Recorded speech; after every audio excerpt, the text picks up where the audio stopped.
And on that same note of like not just sitting and holding shares, there is big, real world news and market conditions coming down the line here that generally as part of our strategy, we don't like to hold onto shares during like next week. We'll have the FOMC meeting this is where the Federal Reserve will announce their federal interest rate increase or decrease or whatever they will be doing with the interest rate. And during this week, the market I think right now is expecting a 0.25% increase in federal rate interest levels, which could suggest that a 0.25% increase is already priced in, but that's very speculative, right. And therefore a big part of our trading strategy has always been to close positions before FOMC, wait for the actual FOMC information to come clear, make us a clearer picture, and then reassess and enter new positions. So yeah, we've been doing that because or if you're at least have small positions while FOMC, because you're going to expect a lot of volatility.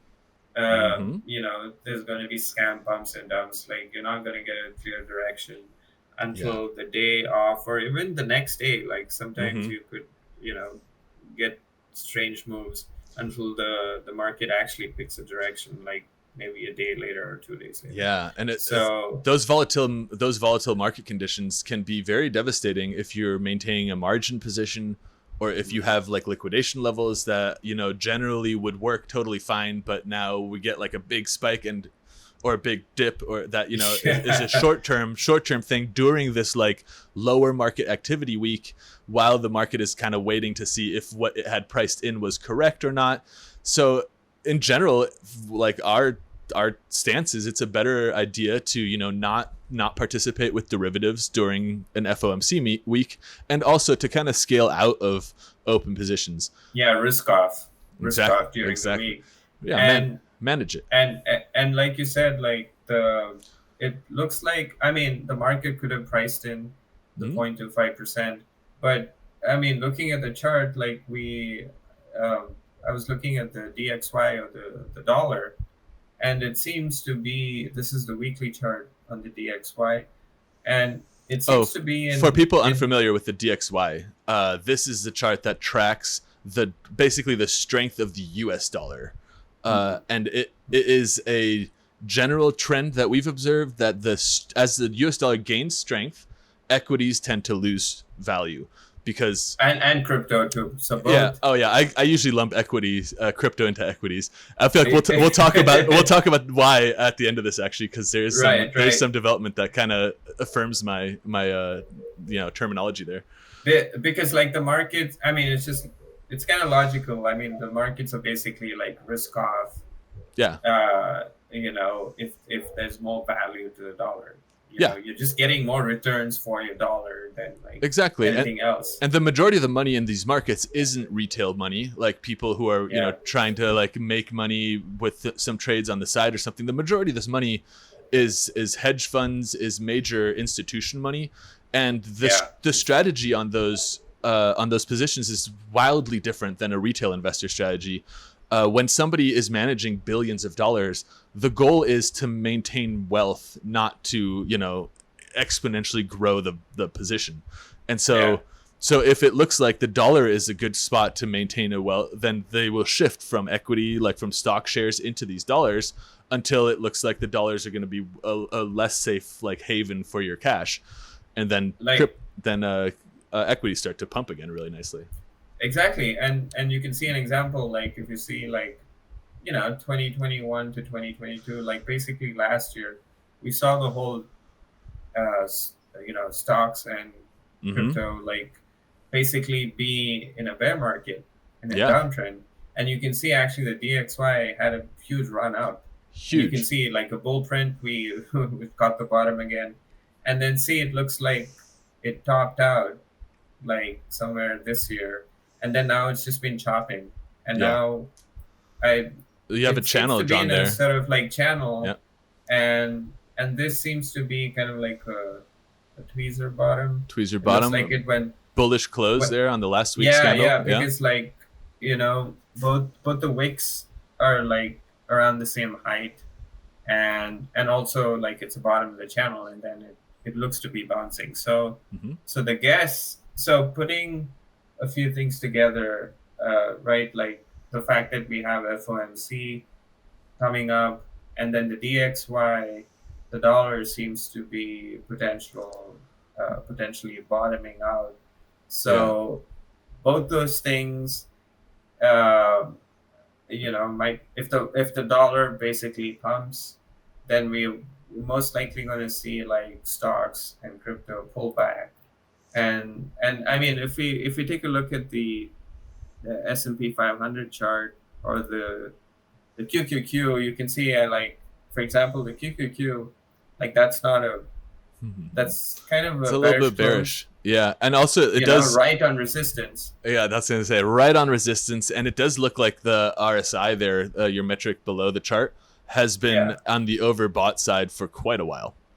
Yeah, and then now it's like flipping slash like trending down. So also, like, this was its last high, and it's the same for like the S&P 500, like the SPY and the QQQ, and both of these, like, it's basically gonna, like, it'll take some effort to like break through this resistance, you Absolutely. know, onto like new highs. So like it does seem kind of natural to like to have a sort of like pullback or Yeah. some choppiness. Like we could just like sort of like, like, let's say like it pulls back, and then like we range here before we like take off. Yeah. And that Like, range will help like cool off the RSI, kind of give us yeah, more exactly. momentum Things will to like reset. pop up again. And but if it chops here, then like it's gonna be a little tricky to trade, because like, there's no direction. Yeah. And but in terms of like, but for us, like, we basically have our indicator. Hmm. All we can still see, like, basically long term, like how the trend is. See, like, it printed bull at the bottom, and it's just been on an uptrend Yeah. ever And we since. have a lot of room between the current spot price and the strength band there, that green. Oh yeah, So even if we do yeah. get a pretty substantial pullback, that doesn't Hmm. invalidate the bull trend until we flip that band, it turns red, we push below it, and that band needs to become our resistance level before I would say the market trend on the weekly here has actually reversed. So Yeah, like you yeah. can see here, like, basically we fell through it, then we got a bear print, and then we kept like getting rejected at the band. See, like Yeah. Oh, there's a very right clean there. like wick. This wick goes like right up to the band the second. Yeah, and you can see like on a bull trend, see, like in the past, you can see this was like in 2020, 2021, before the bear market. You can see how we've had multiple pullbacks, but it tends to bounce. The band acts kind of as support, Yeah. so it's a good sign when it Exactly. bounces in the band. So we could, I mean, there's still a lot of room, but even if we don't like retest the band completely, and if we maybe retest this support or whatever, Yeah. it could just cool off the starch or whatever, to just cool off the market a little bit, and Mhm. then bounce and then push through to new highs. That could still happen. You know what I mean? So, Yeah. so until we get a bear print with the red band, I think this, we're still in a bull market. I do I mean, too. I know a lot of people are still in denial. They're still arguing whether we're in bull market or not. But like, if you look at the chart, and if you look at an indicator, it basically called the bottom. Like, Yeah.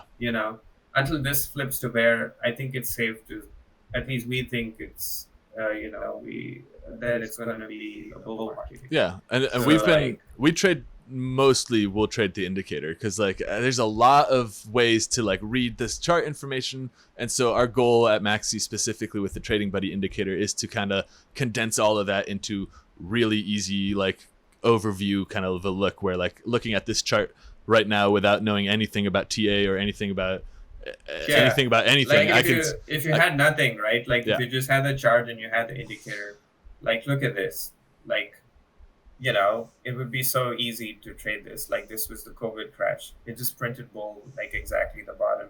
And if you just held, if you're an investor, you Mhm. know, like a long-term investor, you didn't have time to trade or whatever. You just hold on to it, like whatever you're invested in until like it flips bear. And similarly, right now, like we got a bull print, bull signal this year with the bull print and a green band, and then it's just been, you know, it's just been going up. So pull any sort of short term pullbacks, which can like even last a few months maybe, but as long as we're still on bull, like it doesn't matter. You can like, Still you know, if you're bull, a long still term investor, just buy the dip. You know. exactly. And that's a big part. Actually, buy the dip is an interesting thing because for a long time, buy the dip has been like a big rally cry in investing and trading. It makes a big appearance in the crypto markets as well. But for a long time, like when you see like when we had that bear flip, for example, in the chart we're looking at here, and the market started trending down, buying the dip isn't a very good strategy here because Yeah. so once we got that flip on the weekly and now we're back in this bear trend, I would now say that buying the dip is a viable strategy once again. Yeah, it only works in a bull market. Exactly. And because like in a bear market, like you said, people would have bought here, but each retest is just, it's just a bear trap. Like you can see how it keeps retesting the band and then it keeps getting rejected. Yeah. And then you would have bought here, you'd have been wrecked. You'd have bought here, Yeah. you'd have still been wrecked. And finally, people would, like how psychology works is that you get hit a few times, then you probably panic sell right at the bottom. You know what I Yeah. mean?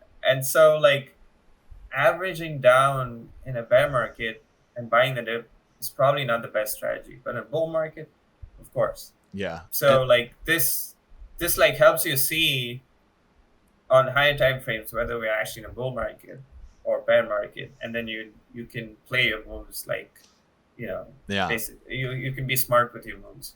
And for the last few months, I have been like saying to a few people, like, I think buying the dip, it's becoming viable again. Like, while, you know, it's a very memeable strategy, you know, buy the dip, but That's right. it's also like, there's a reason for that. Like, it's not a bad idea if the market conditions are correct. And like our trading buddy really helps us to kind of see the longer term market condition. So we can kind of get Yeah. a sense of when these strategies do or don't become more viable, you know?